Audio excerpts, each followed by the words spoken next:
Okay, hello there. Counting 230, my 130 class today. We're going to have a good old test review, okay? We're going to go through chapter 6, 7, and 8, and hopefully prepare you for this week's exam. So let's start off with no further ado here. Let's get into chapter 6.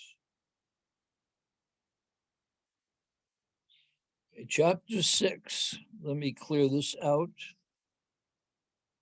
Go down over there. You get out of my way. And set this up the Sheldon Cooper way. Chapter 6. Here's where we introduced contra accounts, huh?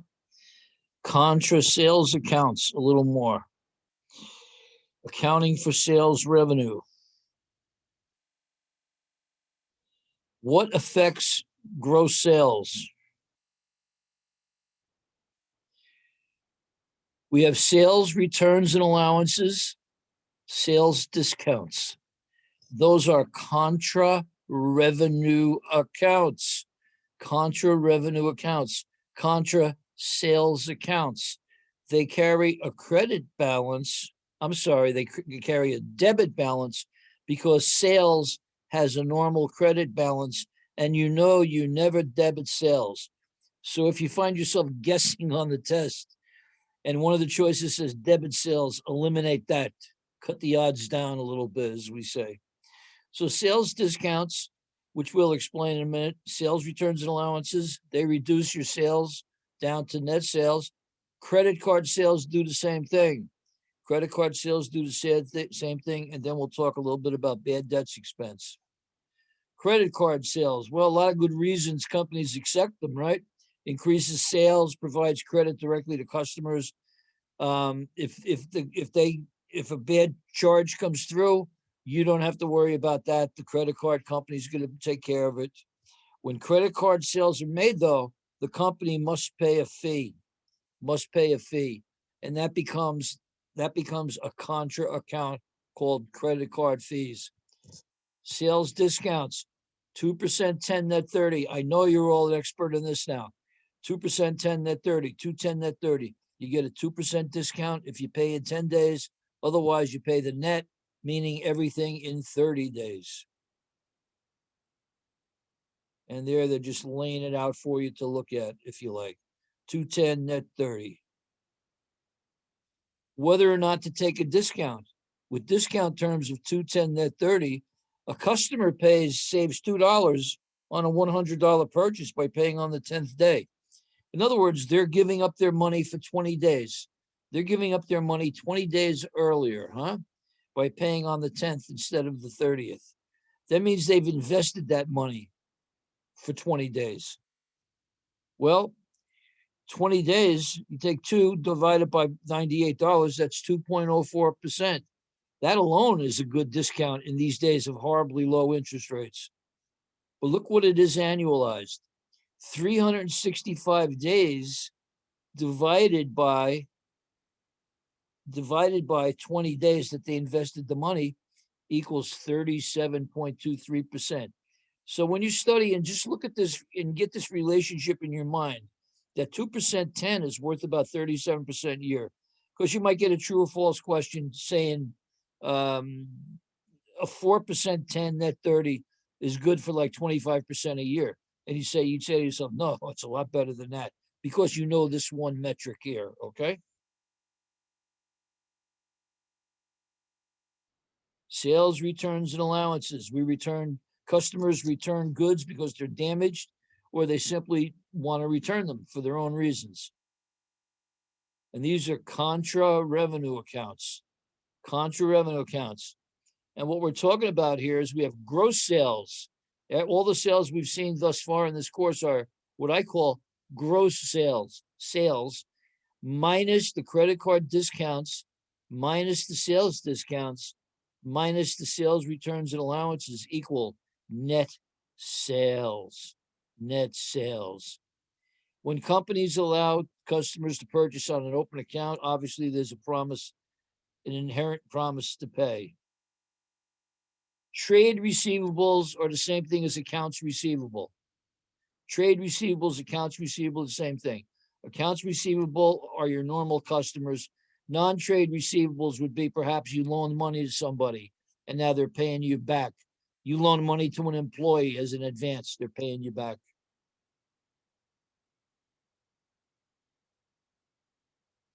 Bad debts result from credit customers who are not going to pay the bill. There are always people out there in the world who, through no fault of their own, or maybe because they're actually crooks, are not going to be able to pay you. And we have to anticipate this number. We anticipate it. We're going to have to come up with an estimate of bad debt expense for the current month. For the current month. Most businesses record an estimate of the bad debt expense with an adjusting entry at the end of every month. So let's see here.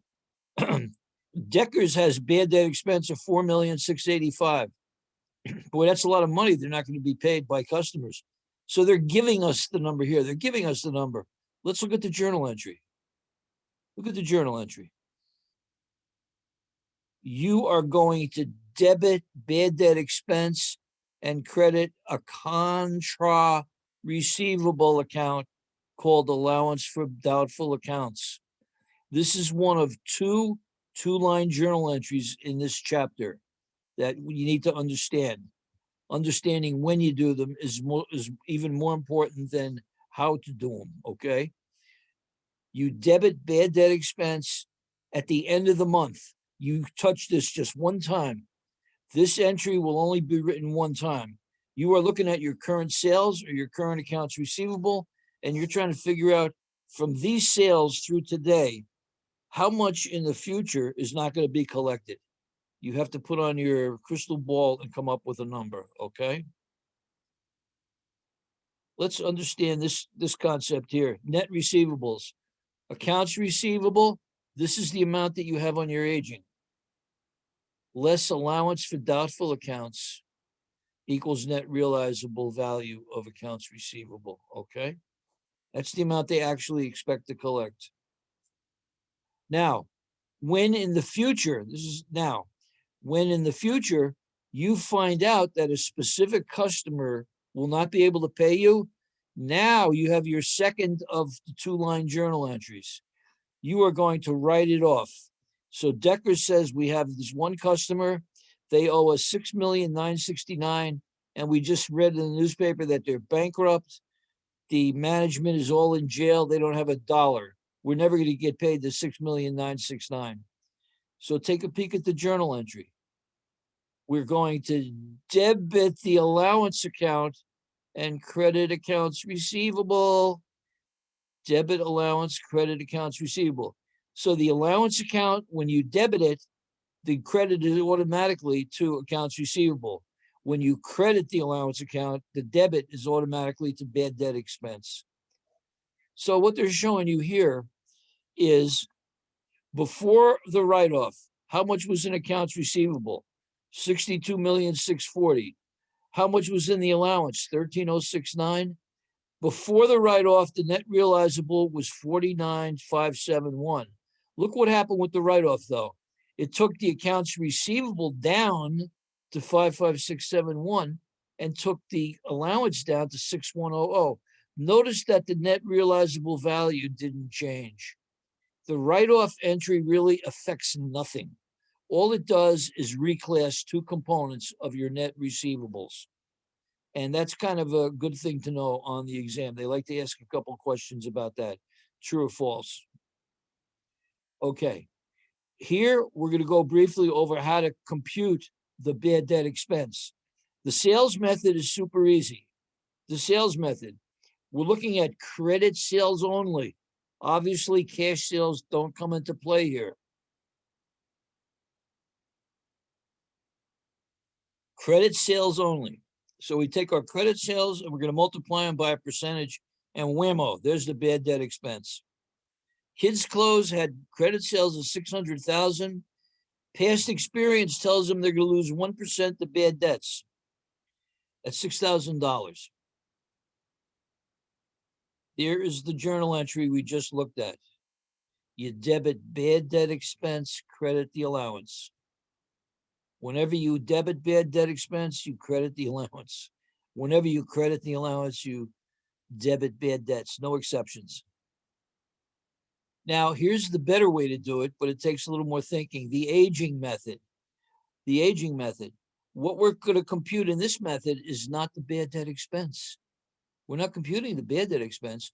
We're computing the desired balance in the allowance for doubtful accounts. In other words, we're looking at everything every month. We're looking at all our receivables, and we're going to come up with a number.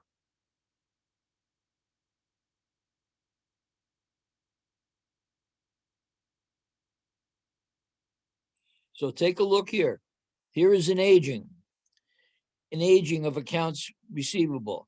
This company's experience is items that are not yet due, we're going to lose 1%. When it gets to be 30 days overdue, we're likely to lose 4%. 60 days, 10. Obviously, the older the debt becomes, the less likely is you're going to collect it. So by doing these multipliers and adding across, they get 1201. But that is not the bad debt expense. That's the amount you want in the allowance at the end of the month. So let's see if we have a sufficient balance there. No, we didn't. We only had $50 credit balance sitting in the allowance. What did we want the allowance to be? 1201. The difference is 1151. And take a look at your T account here.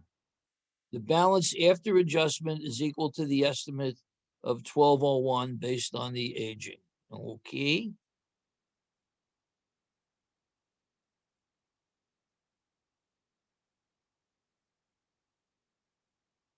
Sales discounts now and returns. Kulaburo. They sell something through. I remember when I bought these 3,000 pair. I bought this pair of $3,000 sheepskin boots. They're very comfortable. I'm wearing them right now. The credit card company charges a 3% fee. That's $90. Huh. So let's see how we record the sale. Well, we know that the sale is 3,000, right? The sale is 3,000, but are we going to get all 3,000 in cash? No. The sale is 3,000. The discount is 90. That debit says accounts receivable. It really should be cash. Technically, it's a receivable because you might not get the money for a couple hours, but it's really cash. You debit cash, debit the discount, and credit the sale. Okay. Credit card discounts are contra revenue accounts. Sales discount. This is the 210 net 30. Kulaburo sold $1,000 worth of boots. Well, let's see. They sold $1,000 worth of boots. Well, that's an easy transaction. We debit accounts receivable and we credit sales. At that point, we don't know if the customer is taking the discount or not. We can't anticipate that. So now they got paid on January 6th. They got paid on January 6th. So the customer paid in time to take the discount. So here's the calculation of the discount. 2% of 1,000 is $20. So our cash receipt is going to be a debit of $980, debit of 20 to sales discounts, contra revenue account. Thus, it has a debit balance, and accounts receivable is $1,000. Sales discounts.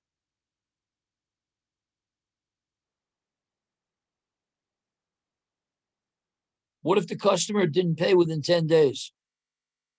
They can't take the discount. Now, when you get out in the real world and a customer does not take the customer takes the discount when they should, that doesn't mean you go after the guy. I mean, my goodness, suppose it's a longtime customer who's given you thousands and thousands of dollars worth of business and has faithfully paid you within 10 days. And then this one time they're a little bit late. Are you going to go after them for that money? No. How about a customer return? A customer returned $500 boots. We sold them for $500 and they cost us 300. So let's take a peek here. Well, we know that we're going to have to credit accounts receivable for 500. So let's see what we got here. Let's get started. Yeah, we credit accounts receivable for 500. Sales returns and allowances is debit because you never debit sales. But at least we can put the merchandise back on the shelf. It's still good to sell. So we debit the inventory and now we credit the cost of goods sold. What is cash? Cash is coins and bills in your wallet, checks, money orders, bank drafts, T-bills, certificate of deposits. It's direct deposits, it's wire transfers, it's credit cards. Those are all cash. And they talk about the internal control of cash. Separate the duties. I'm not going to repeat the story about the woman from the police department who had access to different procedures and used them to steal. Bank reconciliation. Hopefully you've been working on these on your homework. Bank rec. Keep in mind on the bank side, there are no journal entries. You'll never have a journal entry from anything written on the bank side. In fact, the only thing you're going to have on the bank side is a beginning balance per the bank, plus deposits in transit minus outstanding checks. On the book side, because we're learning things from the bank that we didn't know, these are all requiring a journal entry of some kind. And any journal entry from a bank reconciliation will be a debit or credit to cash. And they're making our point a little more firmly. All reconciling items on the book side entry, no entry on the bank side. And they're giving us a look at a bank reconciliation. Here's a bank statement where the balance is 9610 and the ledger has a balance of 7430. And they're giving us some other information here. So let's take a peek. The balance was 9610, 7430. So that's what you pop in first. Drop in those two numbers. Then you look, here is a deposit in transit. And remember what a deposit in transit is. That's a check written by a customer that is not at the bank yet.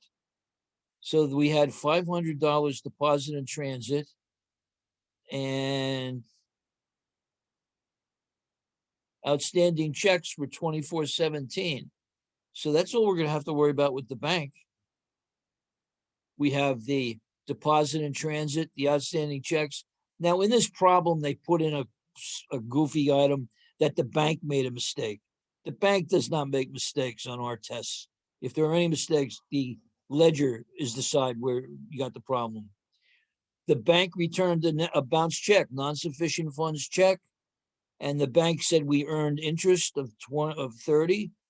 We have an item here where the bank cleared the check for $268, but we only recorded it as $240. So we lost $28 there. So let's take a peek. And here it is. There's the $30 in interest. There's the 268 minus the 240. And there is the bounce check. And we look at some journal entries. There they are. There they are. We're recording the interest revenue. We're going to debit accounts receivable for the amount of the bounce check because when we got the money, we credited accounts receivable. The $28, they're telling us we were buying supplies. So that cost us $253. And if you take a peek now at the bank reconciliation, we're in balance. The correct cash balance, this really should say, adjusted bank balance is 7207, adjusted checkbook balance 7207. That means we've got very good satisfaction that our cash is under control. If we came up with a bank balance of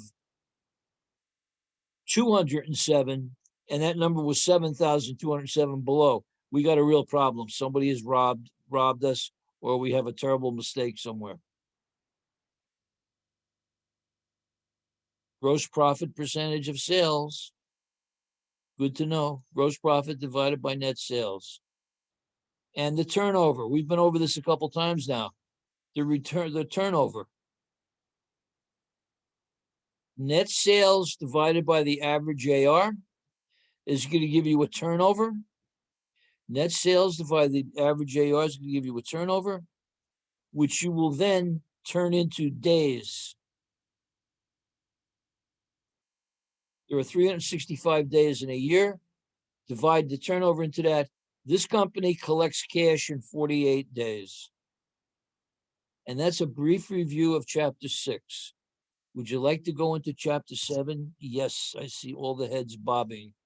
Yes, take me into chapter 7, will you? So let me get rid of chapter 6 here. And let me find chapter 7. Chapter 7 is where we get into FIFO, LIFO, huh?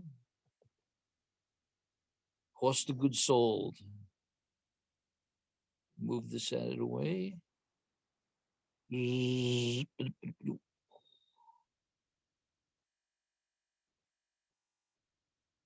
Chapter 7, cost of goods sold and inventory. We understand that an item we're buying could include more than the invoice price, right? If there's freight involved, inspection, whatever, that could become part of the price of the goods we're buying. Our different accounting methods. Let's start with first in. You got first in, first out, last in, first out, weighted average, specific ID. I'm going ahead to first in, first out. First in, first out. This assumes we're selling the oldest goods first. First in, first out, we're selling the oldest goods first. Last in, first out, we're selling the newest goods first. The newest goods first. And these slides don't give us any visuals, but I've prepared something for this, okay? In fact, let me go right to that. The specific ID method is the only one that mimics the actual movement of the physical goods, okay? So let me see if I can find my helper.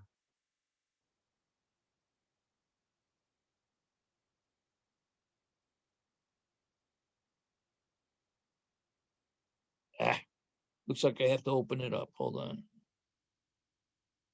I know I have it here somewhere.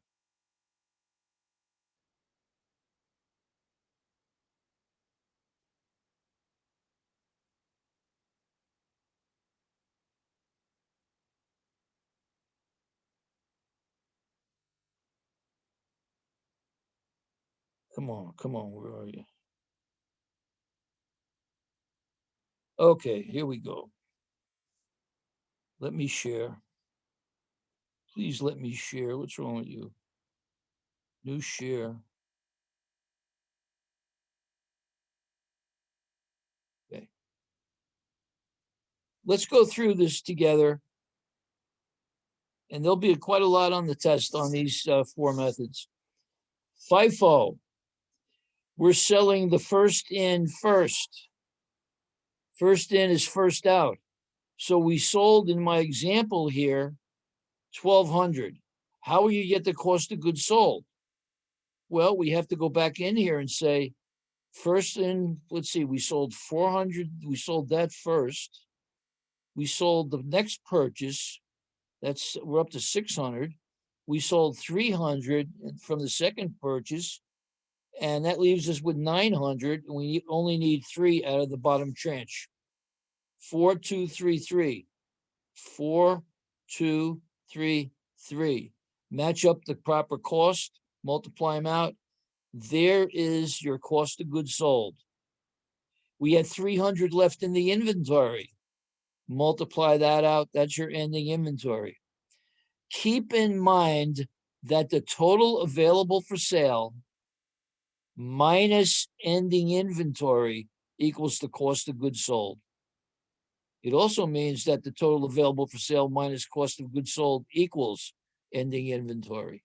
Okay? FIFO, first in, first out. LIFO, we're selling the newest stuff first. We know we're not really doing that, but we're pretending for tax purposes. So let's take a look here. What's the first item we sold? The 600, then the 300, that's 900. then 200, that's 11. And now we take 100 out of the beginning inventory. 600 came from the last in, until we're backed up to the using 100 from the ending inventory. We multiply it out and we get our numbers. Notice that the cost of goods sold under LIFO is higher. You will get a better net profit under FIFO than you will LIFO. FIFO, better net profit under LIFO, assuming prices are going up. And let's assume that at all times, okay? So those are the two methods that take a little more thinking. You just got to remember that you're layering out these tranches one by one. Let's look at average cost. This is an easy one, and yet students get mixed up and it drives me nuts. All you do is go to the total available line. Divide the total available dollars by the total available units, you get the average cost per unit. Average cost per unit, $373. How many did you sell? 1,200. 1,200 times 373. How many were still in the inventory? 300. 300 times 373. See how nice and easy that works out? Specific ID is the easiest, I think, because they're telling you where they bought the goods. They're telling you where they sold them from. So they're saying sales, we have 1,200 in sales. Sales came from the beginning and first and third purchase. Beginning was 400, we sold that. They're telling us that the next one came from the first purchase, 200, and 300 came from the third purchase. That came from there. And there is our 1,200 sold. Multiply it out, 4,400. 300 left in the inventory, huh? At $4 a piece. We never touched the second purchase. Okay? So that's a look at, that is a look at chapter 7. Let me see if I can go back and share again.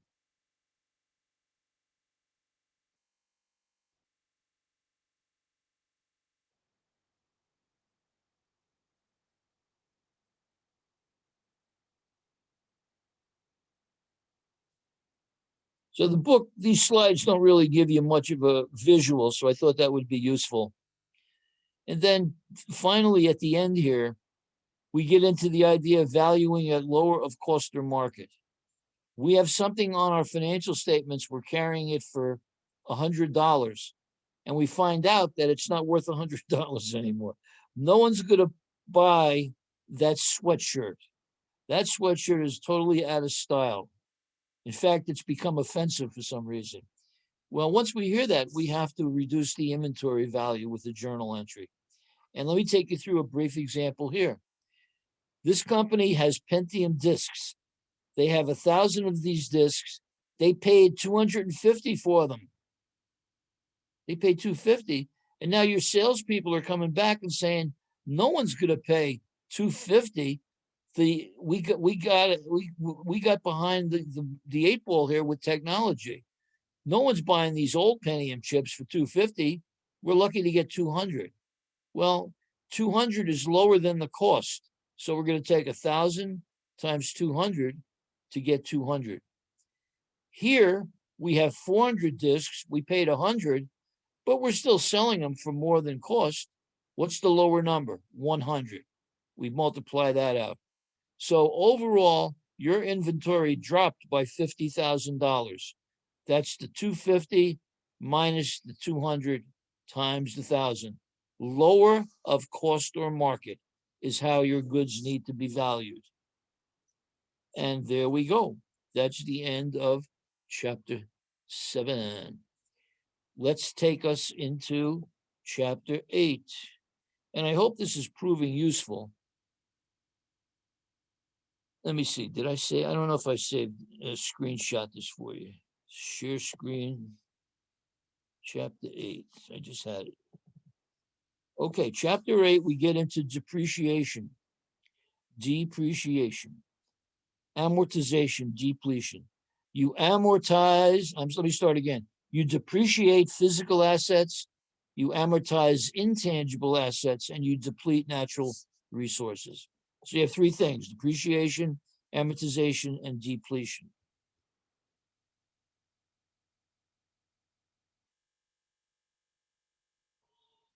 Tangible. Take a look at your fixed asset turnover. I don't think this will be on the test. In fact, I'm going to skip this. It would not be fair to put this on the test because we're going to throw it into an FSA later. So hopefully I'm correct. I'm correct about that. I'll double check. When you buy something, you can buy it for cash. You can buy it by a note payable. They're just showing you different ways to finance a big purchase. Here, they gave away stock. They gave away stock. Southwest said, I'll give you 25 million now, and I'll give you the rest in my common shares. And Boeing got together and thought about it, and they said, okay, we'll do that. Or you can build your own fixed asset. Here is low-hanging fruit for the test. Understand the difference between an ordinary repair and an improvement. An ordinary repair. When we get back in the classroom and you look up, you'll see the HVAC system up there, the air conditioning system, the heating system. Well, once a year, a custodian has to climb a ladder and put a filter in. Once a year, he's got to go up there and oil the hinges up there. That's ordinary maintenance. That doesn't improve the life of that system. It just maintains it. Okay? That's an expense. It goes on the income statement. But if we go up there and we start pulling pipes out and we put in bigger, more powerful units that drive air much more efficiently, that's a different story. Now you have a new fixed asset. Okay? That's called an improvement or an addition. You capitalize, it goes on the balance sheet. Expense goes on the income statement. Depreciation expense. Look at your journal entry. It's always the same words, right? It's always a debit to depreciation expense and a credit to accumulated depreciation. And we're going to get into three methods: straight line, units of production, and double declining balance. That's double declining balance to you. Straight line. Well, we know we have to subtract the residual value, right? The scrap value. We have to take the total. Oh, excuse me. Something popped in front of me here. We have to take the total cost of 62,500, subtract the scrap value, and that becomes the depreciable base. So it's 1/3 per year, right? 1/3. Take a look. We start with our net book value to begin with. It was 62,500, 20,000 a year. These two columns here are the journal entry. Debit depreciation expense, 20,000, credit accumulated depreciation for the same amount. And you're going to do that in year 1, year 2, and year 3. Here, they're showing you the balance in the contra account, the contra asset account, accumulated depreciation, 20, 40, 60. And at the end, the net book value equals the residual value. You can never, ever have the net book value drop below the scrap value or residual value, okay?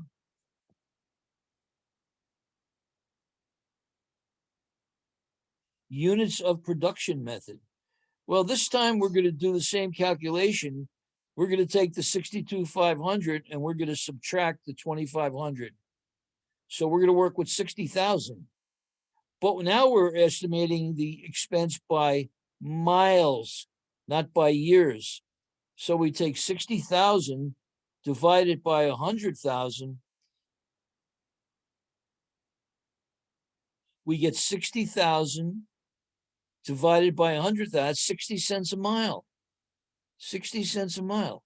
So this car or this vehicle will be fully depreciated when we drive it 100,000 miles. The first year they drove it 30,000, 30,000 times 0.6. And here we go. Here's your journal entry. You're going to debit depreciation expense for 18 and credit accumulated depreciation for 18. Next year, they drove it more. Then the following year, they didn't drive it quite as much. At the end of the period, we have reduced the net book value down to scrap value. That's where we want to be. Now, we're getting into something called an accelerated method, where we're going to front load a lot of the expense. And this method is called double declining balance. Double. I'll drink to that. Double declining balance. It means that this rate is going to be double whatever the straight line rate was, okay? Now, under the double declining balance, you do not, I repeat, you do not subtract the salvage value. Why they set it up like that, I don't know, but makes it hard on accounting students. So here we're going to start with the 62,500. And what was it before? It was 1/3, right? Straight line was 1/3. Double declining balance makes it 2/3. So instead of taking 20, 20, 20, we're going to take 62,500 and multiply it by 2/3. And then the second year, we're going to take the new net book, the net book value is all the way down to 13. So let's look at it visually. 62.5, right? Times 2/3 is 41,667. Gets the net book value down to 20,833. Now we take 2833 and multiply it by 2/3. That's 1389. That increases the accumulated depreciation balance, reduces the net book value down to 6944. Times 2/3 is 4629. Gets us down to 2315. Uh-oh, that's no good though. We can never go below 2,500, the scrap value. So we're going to have to step on that. Change that number from 46, sorry guys. Change that number from 4629 down to 4444. So depreciation is not too tough, I don't think. You just have to understand the use of the salvage value.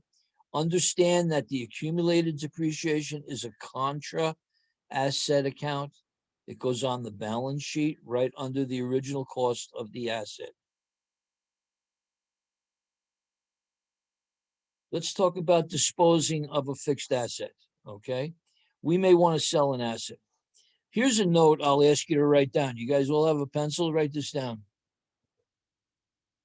Net book value minus cash equals gain or loss on sale of the asset. Simple as that. Net book value minus cash equals the gain or loss on the sale of a fixed asset. So what we have to do is we have to go in and record an entry as follows. Southwest Airlines sold some flight equipment for $11 million at the end of its 17th year. The flight equipment originally cost 30 and was depreciated using the straight line method and a useful life of 25 years. So 30 million divided by 25, that's going to be 1,200,000 a year, okay? 30 million divided by 25. So the question was, let's answer the following question. They gave us the amount of depreciation expense recorded at the end of the 17th year to bring depreciation up to is 1,000,002, okay? Next question. After updating the depreciation, the equipment's book value at the end of the month is how much? Well, it's going to be 30 million minus $20,400,000, which is the 17 years at 1,000,002. 17 years times 1,000,002 equals 20,400,000. That is the accumulated depreciation at the time of the sale. So we have to take the accumulated depreciation off the records as well as the original cost. And we're going to find out we got a gain of 1,000,004. Remember what I just said? That the net book value minus the cash is a gain or a loss. Here, it's a gain of 1,000,002. Okay? We dispose of the fixed asset. After updating the depreciation, the book value at the end of the 17th year is 9,000,006. We just figured that. And we had a gain of 1,000,004. Okay. That was the difference between the net book value of the asset minus the cash. Okay. Look at your journal entry. You can copy this journal entry on a piece of paper, and it's going to be the same anytime you sell a fixed asset. You're always going to have a debit to cash, unless you just threw the machine away. You have a debit to cash. You have to get rid of the accumulated depreciation with a debit. You have to get rid of the flight equipment with a credit. And to balance this journal entry, we had to add 1,000,004 on the credit side. Makes it a gain of 1,000,004. Intangibles. We're talking about patents and goodwill. We're talking about, we'll start with simple goodwill. ARPEC paid UTEC $2 million for the company, which they had valued only at 1,000,004. They know the company. They know to an empirical certainty this company right now is only worth 1,400,000. But they offered 2 million because the owner said he wasn't going to take 1,000,004. He wanted 2 and he held fast, and they really want to take this company over. That difference between the fair market value of the company and what the consideration was is called goodwill, and it is an asset. And we're talking about trademarks, copyrights, patents, financial statements. Let me talk a little bit about patents. This will be on the test. Patents, you invented something. Your invention is your own. You did it yourself. You filed for a patent with the United States Government Patent Office, and they say, yup, we recognize that you own the patent. That means that you're the only one allowed to market or sell or make this product. It's up to you what you want to do with the patent. Keep in mind that the patent holder, the person who made the invention, does not have the patent on their financial statements. The only person who would ever have a patent on their financial statements would be anyone who bought the patent. Anyone who bought the patent. So you buy a patent from another company, you debit patents and you credit cash. And a patent has a 20-year life. 20-year life. And what we're going to do is we're going to be debiting amortization and crediting the patent directly. Research and development. The reason why the inventor does not have the patent on their balance sheet is because they've already expensed out all of the costs involved in doing that research. That's to encourage companies to do this kind of research. If they couldn't claim all these costs as expenses, they might be reluctant to even try to invent things that the world needs very, very badly. And finally, depletion. Natural resources. We're talking about a silver mine, a coal mine, an oil well, a forest, water, oil. We are going to deplete these natural resources. We are going to go in there, and just like the units of production method, if you remember the one we just did with the truck that was going to be driven for 1,000,000 miles, it's the same exact calculation. You're going to take the cost of getting that natural resource ready for culling, subtract the residual value, divide it by the units, and off you go. Off you go. Now, that's all they show you here. But think of it this way. You spent $10 million developing a coal mine. $10 million. Let's say $10,100,000. And you expect to get out of that coal mine 100 million tons of coal. Okay, for your 10 million is going to get you 100 million. Well, you're going to take that 10 million one, you're going to subtract the residual of 100, and you're going to take that 10 million, you can divide it by 100 million. So you are charged, you are depleting at 10 cents per ton. That's your cost taking a ton of coal out of the ground. Now that's kind of a poor example. I don't believe anybody can dig a ton of coal for 10 cents, but I just wanted to run the math past you, okay? Depletion, cash flows. And let me talk about this, because this is one where they do go into the supplement just a little bit. You can extend the life of an asset. You can go in there and make some improvements to it. Southwest purchased an airplane for 60 million. Remember that? And it was 20 years residual value. But in year 5, they think this plane, the useful life is 25 years, and they have a lower residual value. There's a calculation for that I pray they show us. So look at this template here. They paid 60 million for the plane. They had depreciated it for 4 years at 2,850 per year.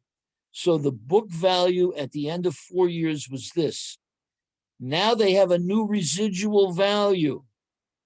We're going to add the new residual value to the remaining book value to get the new depreciable amount. Divide that by the remaining 21 years. 25 years originally, minus 4, and there we go. So this template will help a little bit. And there might be a question or two on that there. And that's the end of it, okay? So I hope this was useful to you. I also will publish, if I didn't mention at the start of the class, an FSA video showing you how to put that together as well, okay? So I'll let you go. I know you're all busy, and we'll see you shortly. Good luck on the test.